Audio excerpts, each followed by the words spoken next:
내가 처음 그를 만난 건 지난해 겨울이었다. 회사 근처 카페에서 우연히 부딪혔고 쏟아진 커피 값을 대신 내주겠다며 그가 명함을 건넸다. 스타트업 마케팅 팀장이라는 직함이 적힌 하얀 명함. 그의 미소는 따뜻했고 목소리는 부드러웠다. 며칠 후 그에게서 문자가 왔다. 커피 한 잔 같이 하자는 가벼운 제안이었다. 그렇게 시작된 우리의 관계는 놀라울 정도로 자연스러웠다. 주말마다 만났고 평일 저녁에는 긴 통화를 했다. 그는 내 이야기를 잘 들어주는 사람이었다. 회사에서 있었던 짜증나는 일들, 상사의 불합리한 지시, 동료들과의 미묘한 갈등. 그 모든 것을 그는 고개를 끄덕이며 들어주었고, 때로는 적절한 조언을 건넸다. 나는 그와 함께 있으면 세상이 조금 더 견딜만해졌다. 석 달쯤 지났을 때 우리는 연인이 되었다. 고백은 그가 먼저 했다. 한강변을 걷다가 갑자기 멈춰 서서 내 눈을 똑바로 보며 좋아한다고 말했다. 심장이 터질 것 같았다. 32살의 나이에도 첫사랑처럼 설레었다. 그날 밤 집에 돌아와 이불을 뒤집어 쓰고 소리 없이 웃었던 기억이 난다. 그는 완벽한 남자친구였다. 기념일을 챙겼고 내가 힘들어하면 먼저 알아챘다. 함께 영화를 보러 갔고 맛집을 찾아다녔으며 주말이면 근교로 드라이브를 갔다. 그의 차는 깨끗했고 운전은 안정적이었다. 조수석에 앉아 창밖을 보며 흐르는 풍경을 바라보는 시간이 좋았다. 그럴 때면 그가 내 손을 잡아주곤 했다. 단 하나 이상한 점이 있었다면 그의 집에 가본 적이 없다는 것이었다. 항상 내 원룸에서 만났고 데이트도 밖에서만 했다. 처음에는 궁금했지만 그가 룸메이트와 함께 산다고 했을 때 이해했다.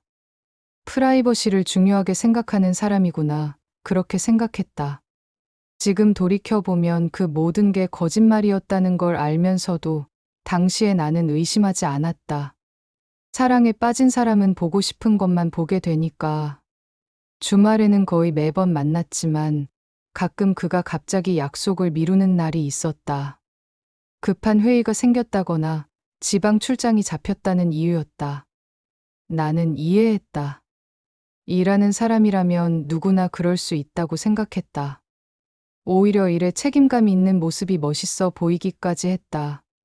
그가 보내온 사과의 메시지와 다음 만남 약속에 나는 만족했다. 명절에도 만나지 못했다. 그는 부모님이 지방에 계시고 큰 집에 가야 한다고 했다. 나 역시 가족과 시간을 보내야 했기에 섭섭하지 않았다. 설날 아침 그에게서 한복 입은 조카 사진과 함께 메시지가 왔다. 가족들과 잘 보내고 있다는 내용이었다. 나는 우리 집 강아지 사진을 보내며 답장했다. 우리는 서로의 일상을 공유하는 평범한 연인이었다. 여름 휴가 때도 함께 가지 못했다. 그는 회사 워크숍이 있다고 했고 나는 친구들과 제주도에 갔다.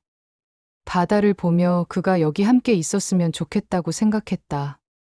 석양이 지는 해변에서 찍은 사진을 그에게 보냈고 그는 예쁘다고 다음에는 꼭 같이 가자고 답했다. 나는 그 약속을 믿었다. 1년이라는 시간이 흘렀다. 우리는 여전히 좋았고 나는 행복했다. 그와의 미래를 그리기 시작했다. 결혼은 아직 이르지만 언젠가는 그와 가정을 꾸리고 싶다는 생각을 했다. 아이 둘쯤 낳아서 작은 아파트에 살면서 평범하게 살고 싶었다. 주말마다 마트에 가고 저녁에는 함께 요리하고 소파에 나란히 앉아 드라마를 보는 그런 일상. 그즈음 나는 대학 때부터 친하게 지낸 동생을 만나기로 했다. 나보다 3살 어린 그 친구는 내게 진짜 동생 같은 존재였다.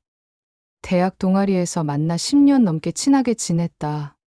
서로의 비밀을 공유하고 힘들 때 의지하는 사이였다. 그 친구가 최근 이직했다는 소식을 들었고 축하해주고 싶어서 저녁 약속을 잡았다. 홍대 근처 이탈리안 레스토랑에서 만났다. 동생은 새 회사 이야기로 한껏 들떠 있었다. 복지가 좋고 사람들도 좋고 무엇보다 연봉이 올랐다며 좋아했다. 나도 덩달아 기분이 좋아졌다. 우리는 파스타와 와인을 주문했고 오랜만에 만남을 즐겼다. 식사가 끝나갈 무렵 동생이 내게 물었다. 요즘 어떻게 지내냐고, 무슨 재미있는 일 없냐고. 나는 자연스럽게 남자친구 이야기를 꺼냈다. 1년째 만나고 있다는 것, 정말 좋은 사람이라는 것, 진지하게 사귀고 있다는 것. 동생은 눈을 반짝이며 사진 보여달라고 했다. 나는 핸드폰을 꺼내 갤러리를 열었다.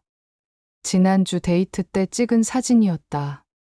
카페 테이블에 마주 앉아 찍은 셀카. 그의 얼굴이 선명하게 나온 사진이었다. 나는 자랑스럽게 그 사진을 동생에게 보여주었다. 내 남자친구 어때? 멋있지? 그런데 동생의 표정이 이상했다. 웃던 얼굴이 굳어지더니 눈이 커졌다. 동생은 내 핸드폰 화면을 빤히 쳐다봤다. 한참을 말없이. 나는 처음에 농담하는 줄 알았다. 너무 잘생겨서 놀란 거라고 생각했다. 그래서 웃으며 물었다. 왜 그래? 너무 잘생겼어? 동생은 내 눈을 똑바로 봤다. 그리고 조심스럽게 떨리는 목소리로 말했다. 언니, 이 사람 우리 회사 선배예요. 마케팅팀 팀장이에요. 나는 그래, 그렇지, 마케팅 팀장 맞아, 하고 대답했다. 그런데 동생의 다음 말이 내 세계를 산산조각 냈다. 언니, 이 사람 결혼했어요. 부인도 있고 애도 있어요. 초등학생 아들이랑 유치원생 딸이요. 처음에는 귀를 의심했다. 뭐라고? 무슨 소리야? 동생이 사람을 잘못 본 거겠지. 이름이 같은 다른 사람이겠지. 그렇게 생각하려 했다. 하지만 동생은 확신에 찬 표정으로 고개를 저었다. 아니에요, 언니. 확실해요. 우리 팀장님이에요. 회의 때마다 보는데 틀림없어요. 동생은 핸드폰을 꺼내더니 회사 단체 채팅방을 보여줬다. 거기에 그가 있었다. 똑같은 얼굴, 똑같은 미소. 프로필 사진 속 그는 정장을 입고 있었고 이름도 똑같았다. 동생은 조심스럽게 말을 이었다. 몇 달 전 팀 회식 때 부인이랑 같이 온 적도 있었다고. 아이들 이야기도 자주 한다고. 책상에 가족 사진도 놓여 있다고. 머릿속이 하얘졌다. 레스토랑의 소음이 멀어지고 시야가 흐려졌다. 숨쉬기가 힘들었다. 이건 농담이어야 했다. 거짓말이어야 했다. 하지만 동생의 진지한 표정은 이것이 현실임을 말해주고 있었다. 집으로 돌아가는 길은 기억나지 않는다. 지하철을 탔는지 버스를 탔는지도 모르겠다. 정신을 차렸을 때는 내 원룸 침대에 앉아 있었다. 핸드폰을 움켜쥐고 그의 이름을 바라봤다. 전화를 걸어야 하나, 문자를 보내야 하나, 직접 만나서 물어봐야 하나. 손이 떨렸다. 온몸이 떨렸다. 1년이라는 시간이 주마등처럼 스쳐 지나갔다. 그와 함께 웃었던 순간들, 손을 잡고 걸었던 거리들, 키스했던 밤들. 그 모든 것이 거짓이었단 말인가. 나는 그저 바람을 피우는 기혼남의 상대였던 건가. 결국 나는 문자를 보냈다. 떨리는 손으로 글자를 하나씩 눌렀다. 만나서 할 이야기가 있다고. 중요한 거라고. 내일 저녁 어떠냐고. 그의 답장은 금방 왔다. 좋다고, 보고 싶었다고, 익숙한 카페에서 보자고. 그날 밤 나는 잠들지 못했다. 천장을 바라보며 온갖 생각이 머릿속을 휘저었다. 혹시 동생이 착각한 걸까? 동명이인일 수도 있잖아. 하지만 얼굴까지 똑같을 리 없었다. 회사도 같고 직책도 같고 이름도 같은데 다른 사람일 리 없었다. 새벽이 되어서야 겨우 눈을 붙였다. 꿈속에서도 그가 나왔다. 그는 웃으며 내게 다가왔지만 그의 뒤에는 모르는 여자와 아이들이 서 있었다. 나는 비명을 지르며 깨어났다. 베개는 땀으로 젖어 있었다. 다음 날 저녁, 우리는 약속한 카페에서 만났다. 그는 평소처럼 밝은 표정으로 날 반겼다. 오랜만이라며 포옹하려 했지만 나는 피했다. 그의 얼굴에 의아함이 스쳤다. 무슨 일이냐고 안색이 안 좋다고 물었다. 나는 테이블에 마주 앉았다. 커피는 주문하지 않았다. 그냥 바로 물었다. 결혼했어요? 아이 있어요? 직구였다. 애둘러 말할 여유가 없었다. 그의 표정이 굳었다. 순간적으로 당황한 기색이 역력했다. 하지만 그는 곧 평정을 되찾으며 물었다. 무슨 소리냐고, 왜 갑자기 그런 말을 하냐고. 나는 동생 이야기를 꺼냈다. 내 회사 직원이라고, 널 본 적 있다고, 가족이 있다는 걸 안다고. 그 순간 그의 얼굴에서 모든 표정이 사라졌다. 마치 가면을 벗은 것처럼. 그는 한참 동안 아무 말도 하지 않았다. 그 침묵이 답이었다. 나는 울지 않으려고 애썼다. 여기서 무너지면 안 된다고 생각했다. 하지만 눈물이 흘렀다. 왜 그랬어요? 왜 나한테 거짓말했어요? 1년 동안 날 뭐라고 생각한 거예요? 목소리가 떨렸지만 나는 계속 물었다. 그는 한숨을 쉬었다. 그리고 말했다. 미안하다고. 처음에는 가벼운 만남일 줄 알았다고. 이렇게 깊어질 줄 몰랐다고. 너무 늦어서 말할 수 없었다고. 그의 변명은 가증스러웠다.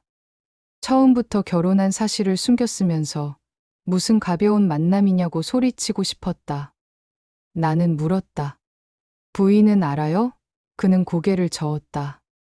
모른다고, 절대 알면 안 된다고. 나는 비웃었다. 그럼 나는 뭐예요?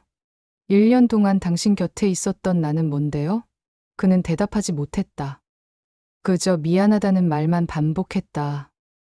화가 치밀어 올랐다. 자리에서 일어나 가방을 집었다. 그가 내 팔을 잡으려 했지만 뿌리쳤다.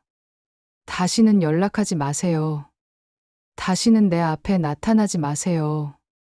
그렇게 말하고 카페를 나왔다. 밖은 어두웠고 거리에 네온 사인이 흐릿하게 보였다. 나는 목 놓아 울고 싶었지만 사람들 앞에서 참았다. 집에 돌아와서야 무너졌다. 침대에 쓰러져 이불을 뒤집어 쓰고 울었다. 소리 내서 울었다. 가슴이 찢어지는 것 같았다. 1년이라는 시간이, 그와 함께했던 모든 순간이 거짓이었다. 나는 사랑받는 여자친구가 아니라 그저 비밀 관계의 상대방이었다. 그것도 모르고 행복해했던 내가 바보 같았다. 며칠 동안 회사에 가지 않았다. 연차를 내고 집에 틀어박혀 있었다. 아무것도 하고 싶지 않았다. 밥도 제대로 먹지 못했다. 그냥 침대에 누워 천장만 바라봤다. 핸드폰을 꺼버렸다. 그에게서 연락이 올까봐, 또 그의 목소리를 들을까봐 두려웠다. 동생이 집에 찾아왔다. 문을 두드리는 소리에 억지로 일어나 문을 열었다. 동생은 내 모습을 보고 놀란 표정을 지었다. 머리는 헝클어져 있었고 눈은 퉁퉁 부어 있었다.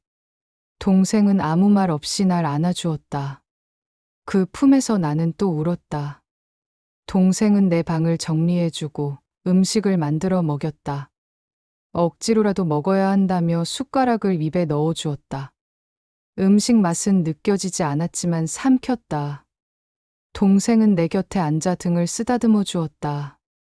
미안해요, 언니. 내가 말하지 말 걸 그랬어요. 동생이 말했다. 나는 고개를 저었다. 아니야, 내 잘못이 아니야. 알려줘서 고마워. 더 늦기 전에 알게 돼서 다행이야. 입으로는 그렇게 말했지만 가슴속은 여전히 무너진 폐허 같았다. 차라리 모르고 사는 게 나았을까. 그런 생각도 들었다. 일주일쯤 지났을 때 나는 결심했다. 이대로 무너져 있을 수 없었다. 그의 아내에게 사실을 알려야겠다고 생각했다. 동생은 말렸다. 언니가 더 힘들어질 거라고, 그냥 잊고 살자고. 하지만 나는 고집을 부렸다. 그 여자도 알 권리가 있다고 생각했다. 나처럼 속아 사는 건 불공평하다고 생각했다. 동생을 통해 그의 아내 연락처를 알아냈다. 회사 비상연락망에 있었다. 나는 며칠 동안 고민했다. 어떻게 말해야 할까? 전화로 해야 하나, 문자로 해야 하나, 직접 만나야 하나. 결국 문자를 선택했다. 전화로는 용기가 나지 않았고, 직접 만나는 건 더 두려웠다. 문자를 쓰고 또 지우기를 반복했다. 어떻게 시작해야 할지 몰랐다. 처음 뵙습니다. 죄송합니다. 어떤 인사가 맞는 건지 알 수 없었다. 결국 간단하게 썼다. 남편분과 제가 1년간 교제했습니다. 저는 그가 기혼자인 줄 몰랐습니다. 알려드려야 할 것 같아 연락드립니다. 전송 버튼을 누르는 순간 손이 떨렸다. 이게 맞는 일인가? 하지만 이미 늦었다. 문자는 발송되었다. 나는 핸드폰을 던지듯 침대에 내려놓고 숨을 크게 들이쉬었다. 이제 어떻게 되는 걸까? 답장은 다음 날 왔다. 예상했던 것과 전혀 달랐다. 나는 감사하다는 말이나 놀랐다는 반응을 기대했다. 혹은 화를 내더라도 남편을 향한 분노를 예상했다. 하지만 돌아온 건 차가운 문장들이었다. 증거 있습니까? 함부로 남의 가정에 대해 이런 말 하시면 명예훼손으로 고소당할 수 있습니다. 당신이 먼저 유혹한 거 아닙니까? 우리 남편이 그럴 리 없습니다. 나는 멍하니 그 문자를 읽고 또 읽었다. 이게 무슨 반응인가? 나는 피해자라고 생각했다. 속은 사람이라고 생각했다. 그런데 지금 이 여자는 나를 가정 파괴범 취급하고 있었다. 분노가 치밀어 올랐다. 손이 떨려서 제대로 답장을 쓸 수조차 없었다. 증거는 있었다. 1년 동안 주고받은 문자, 통화 기록, 함께 찍은 사진들, 데이트 영수증, 선물 받은 물건들. 모든 게 증거였다. 나는 그것들을 모아서 그녀에게 보냈다. 사진 파일을 첨부하고 문자 캡처를 보냈다. 이것도 거짓말입니까? 이것도 제가 유혹한 겁니까? 하지만 그녀의 반응은 변하지 않았다. 오히려 더 공격적으로 변했다. 당신 같은 여자가 우리 가정을 파탄냈어요. 남편을 유혹해놓고 이제 와서 피해자인 척하지 마세요. 법적 조치를 취하겠습니다. 변호사 선임했으니 연락 기다리세요. 머리가 멍해졌다. 이게 무슨 상황인가? 나는 피해자인데 왜 내가 고소를 당하는 건가? 상간녀. 그 단어가 머릿속을 맴돌았다. 나는 상간녀가 아니다. 그가 기혼자인 줄 몰랐다. 하지만 아무도 내 말을 믿어주지 않았다. 그녀는 남편을 믿었고 나는 가정을 파괴한 나쁜 여자가 되어버렸다. 며칠 후 정말로 내용 증명이 날아왔다. 등기우편을 받아들고 손이 떨렸다. 뜯어보니 손해배상 청구 소송 예고였다. 정신적 피해에 대한 위자료 5천만 원을 청구한다는 내용이었다. 5천만 원. 나에게는 상상할 수 없는 큰돈이었다. 나는 그날부터 변호사를 알아보기 시작했다. 법률 상담을 받기 위해 여러 로펌에 전화를 걸었다. 상담료만 해도 부담스러웠지만 어쩔 수 없었다. 어떤 변호사는 기혼자인 줄 몰랐다는 걸 증명하기 어렵다고 했다. 1년이나 만났으면 눈치챌 수 있지 않았냐고 물었다. 나는 대답할 수 없었다. 또 다른 변호사는 조금 희망적인 이야기를 해줬다. 상대방이 고의로 기혼 사실을 숨겼다면 오히려 사기죄가 성립할 수 있다고. 하지만 그걸 증명하는 것도 쉽지 않다고 했다. 결국 소송을 하든 합의를 하든 시간과 돈이 필요했다. 나는 막막했다. 소송은 시작되었다. 그의 아내는 진짜로 나를 고소했다. 상간녀로서의 손해배상, 정신적 피해에 대한 위자료. 법원에서 날아온 서류를 받아들고 나는 현실감을 잃었다. 이게 정말 내 일인가? 불과 2달 전만 해도 나는 행복한 연애를 하고 있다고 믿었는데 변호사를 정식으로 선임했다. 착수금만 해도 몇백만 원이었다. 적금을 깨고 부모님께 일부 빌렸다. 부모님께는 자세한 사정을 말할 수 없었다. 그냥 법적 문제가 생겼다고만 했다. 엄마는 무슨 일이냐고 걱정했지만 나는 대답하지 못했다. 내가 기혼남과 사귀었다는 걸 어떻게 말할 수 있겠는가. 변호사는 내 이야기를 들은 후 전략을 세웠다. 나는 기혼 사실을 몰랐고 그가 고의로 속였다는 점을 강조해야 한다고 했다. 증거를 모아야 했다. 그가 미혼이라고 거짓말한 정황, 집에 데려가지 않은 이유, 명절이나 주말에 만나지 못했던 모든 순간들. 그것들이 이제는 증거가 되어야 했다. 나는 통화 녹음을 뒤졌다. 혹시 그가 미혼이라고 직접 말한 적이 있나 찾아봤다. 있었다. 초반에 내가 이전 연애에 대해 물었을 때 그는 한 번도 결혼한 적 없다고 말했다. 그 녹음 파일을 변호사에게 넘겼다. 또 문자 메시지에서도 증거를 찾았다. 장래 계획을 이야기할 때 그는 언젠가 결혼하고 싶다고 했다. 이미 결혼한 사람이 할 말이 아니었다. 동생도 도와주었다. 회사에서 그가 어떻게 행동했는지 진술서를 써주었다. 그는 회사에서 모범적인 가장으로 통했다고 한다. 가족 사진을 책상에 놓고 아이들 이야기를 자주 했다고. 그런 사람이 어떻게 1년 동안이나 다른 여자와 관계를 유지할 수 있었을까? 첫 조정기일이 잡혔다. 법원에 가는 날, 나는 검은색 정장을 입었다. 거울을 보니 낯선 여자가 서 있었다. 눈 밑에 다크서클이 깊게 패여 있었고 얼굴은 수척해져 있었다. 몇 달 사이에 살이 많이 빠졌다. 밥맛이 없었고 밤에는 잠을 이루지 못했다. 법원 복도에서 그를 마주쳤다. 그의 옆에는 아내가 있었다. 처음 보는 여자였다. 생각보다 평범해 보였다. 중년의 지친 표정의 여자. 그녀는 나를 보자 눈을 부라렸다. 그 시선에는 증오가 담겨 있었다. 나는 고개를 돌렸다. 그와 눈을 마주치고 싶지 않았다. 조정실에 들어갔다. 판사가 중재를 시도했다. 양측의 주장을 들었다. 그의 아내 측 변호사는 나를 계획적으로 유혹한 여자로 몰았다. 젊은 여자가 기혼 남성에게 접근의 관계를 맺었다고 주장했다. 증거는 1년이라는 긴 시간이었다. 그렇게 오래 만났으면 눈치챌 수 있었을 거라는 논리였다. 내 변호사는 반박했다. 의뢰인은 기혼 사실을 전혀 몰랐고 상대 남성이 고의로 숨겼다고 주장했다. 녹음 파일과 문자 내용을 제시했다. 그가 미혼이라고 거짓말한 증거들이었다.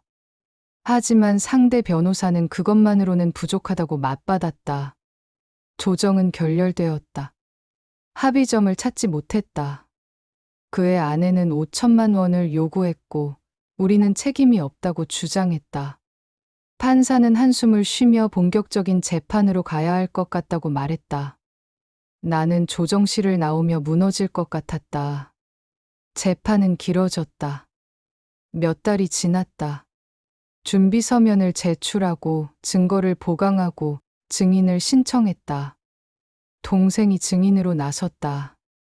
회사에서의 그의 이중 생활을 증언했다.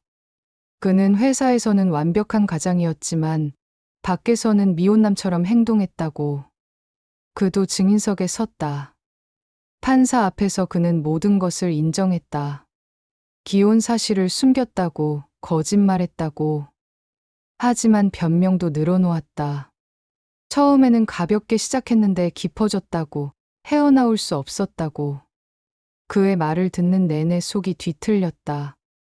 그럼 나는 뭐란 말인가? 그냥 실수였단 말인가. 그의 아내도 증인석에 섰다. 그녀는 울먹이며 말했다. 20년을 함께 산 남편이 바람을 피웠다고, 가정이 파탄났다고, 아이들이 충격을 받았다고. 나를 바라보는 그녀의 눈빛은 칼날 같았다. 당신 때문이라고, 당신이 우리 가족을 망쳤다고 말하는 것 같았다. 나도 증인석에 섰다. 떨리는 목소리로 진술했다. 나는 몰랐다고, 정말 몰랐다고. 만약 알았다면 시작하지도 않았을 거라고. 판사는 무표정하게 내 말을 들었다. 믿는지 안 믿는지 알 수 없었다. 증인석을 내려올 때 다리가 후들거렸다. 집에 돌아와서는 매일 울었다. 이게 내 인생이 맞나 싶었다. 불과 반년 전만 해도 나는 평범한 직장인이었다. 사랑하는 사람이 있었고 미래를 꿈꿨다. 그런데 지금은 법정에 서서 내가 상간녀가 아니라고 변명하고 있었다. 회사 생활도 힘들어졌다. 소송 때문에 자주 결근했다. 상사는 눈치를 줬다. 무슨 일이냐고 물었지만 대답할 수 없었다. 동료들도 수군거렸다. 내가 법적 문제에 휘말렸다는 소문이 돌았다. 점심시간이 되면 혼자 밥을 먹었다. 사람들과 어울리고 싶지 않았다. 부모님께도 결국 사실을 말해야 했다. 돈이 더 필요했기 때문이다. 소송이 길어지면서 변호사 비용이 계속 들어갔다. 아버지는 아무 말씀도 하지 않으셨다. 그저 한숨만 쉬셨다. 어머니는 우셨다. 내 딸이 왜 이런 일을 당해야 하냐며 울었다. 나는 부모님께 죄송했다. 친구들과도 멀어졌다. 누구에게도 이야기할 수 없었다. 상간녀 소송을 당하고 있다고 어떻게 말하겠는가. 친구들은 내가 요즘 이상하다고 걱정했다. 만나자는 연락에도 거절했다. 사람 만나는 게 두려웠다. 내 상황을 설명할 자신이 없었다. 1심 판결이 나왔다. 법원은 일부 인정했다. 나에게도 책임이 있다고 판단한 것이다. 1년이나 만났으면 의심할 여지가 있었을 거라는 이유였다. 결과적으로 1천만 원을 배상하라는 판결이었다. 5천만 원보다는 적었지만 여전히 큰 돈이었다. 변호사는 항소하자고 했다. 1~2심심 판결이 부당하다고, 내가 정말 몰랐다는 걸 제대로 인정받지 못했다고 했다. 하지만 나는 지쳐 있었다. 이 싸움을 계속할 힘이 없었다. 항소하면 또 몇 달, 아니 몇 년이 걸릴지 모른다. 그동안 나는 계속 이렇게 살아야 하나. 그의 아내 측에서 연락이 왔다. 항소하지 말고 1천만 원을 내라고.